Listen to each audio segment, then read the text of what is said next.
nós não temos como entender isso de uma maneira clara antes do tempo. Há coisas que nós só vamos entender depois. A Bíblia é muito clara lá em Romanos 8:18, né? As aflições desse tempo presente não são para comparar com a glória que em nós há de ser revelada. E também em 1 aos Coríntios 4, versículo 5, Paulo foi claro quando ele disse: nada julgueis antes do tempo, até que venha o Senhor, o qual não somente trará à plena luz as coisas ocultas das trevas, né? Mas também manifestará os desígnios dos corações, e então cada um receberá o seu louvor da parte de Deus. Então há coisas, de maneira geral, que nos são ocultas. Ainda nós não temos uma clareza. Agora, uma coisa é certa: haverá sim essa árvore da vida. E aí os teólogos, claro, eles divergem, eles deixam claro que o que eles vão afirmar é uma sugestão, porque temos que esperar o tempo para sabermos exatamente. Mas eu selecionei aqui pelo menos duas opiniões. Dentre tantas que eu já vi, tem duas que saltam aos olhos, porque são de dois eminentes teólogos da Assembleia de Deus, Stanley Horton e Antônio Gilberto. Começando pelo mestre Antônio Gilberto, no seu livro Calendário da Profecia, ele afirma o seguinte sobre a árvore da vida na eternidade.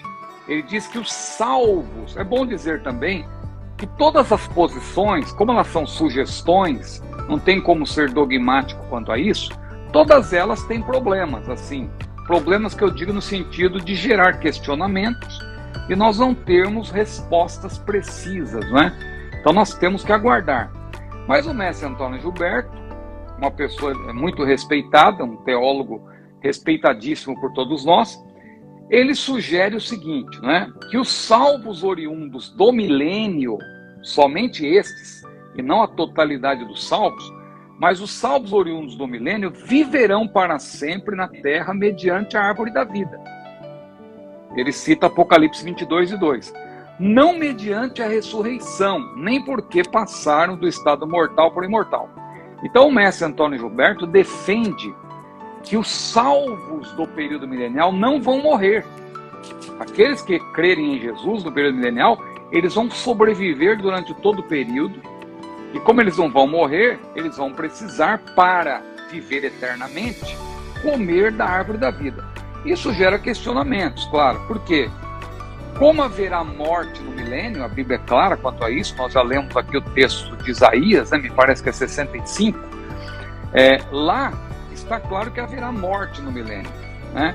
E lá não se informa se haverá morte apenas dos pecadores. Não, haverá morte, né? E aí a gente pergunta: todos os mortos desse período serão ímpios? Não temos como afirmar isso, categoricamente. Quanto aos nascidos após o arrebatamento, ou seja, aqueles que não participaram do arrebatamento, que sobreviverem ao período tribulacional, porque veja bem, quando Jesus voltar, quem será transformado? Apenas aqueles que foram mortos no período tribulacional, eles vão ressuscitar e, claro, vão ser transformados. Agora, os vivos, pela tese do mestre Antônio Gilberto, eles vão ingressar no milênio, os vivos salvos vão ingressar no milênio como povos naturais. Aí Deus estaria adotando aí um tratamento diferente para os que morreram, né? Ou seja, os que morreram vão ressuscitar e vão ser transformados.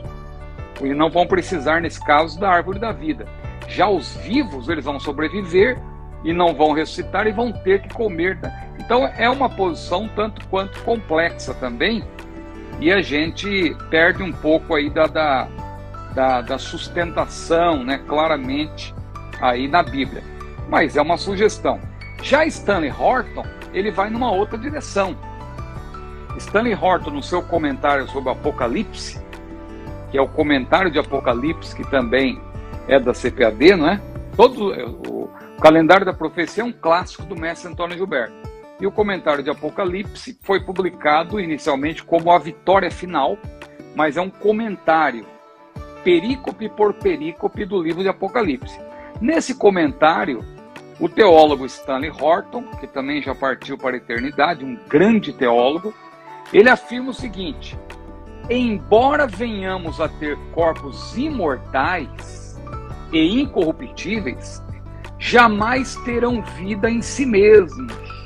Tudo que temos ou venhamos a ter, recebemos dele. Ele fala disso explicando sobre a árvore da vida. Então, ele diz que todos os salvos, todos nós que formos arrebatados, também vamos precisar comer da árvore da vida. Agora, isso também gera questionamento. Por que gera questionamento? Por que nós precisaríamos comer da árvore da vida se já vamos estar com corpos glorificados? Né? Alguém dirá, Jesus comeu. Sim, Jesus comeu, mas não porque ele precisava comer. Ele comeu para demonstrar que era ele mesmo, que ele tinha ressuscitado, mostrou as marcas nas suas mãos, no lado. Né? Então ele comeu não porque precisasse comer. Né? Assim como também nós vamos ter um corpo semelhante ao de Jesus e seremos como os anjos. Os anjos também não precisam comer.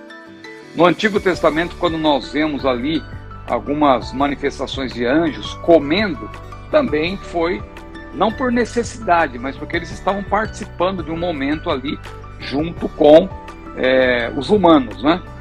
Então, os questionamentos seriam esses. Então, eu afirmo, porque não tem como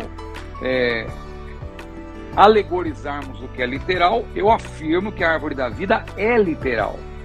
Agora, só saberemos de fato o que significa isso, que ela será para a saúde das nações, quando de fato estivermos vivendo nesse período, né? Na eternidade, quando tudo se fizer novo.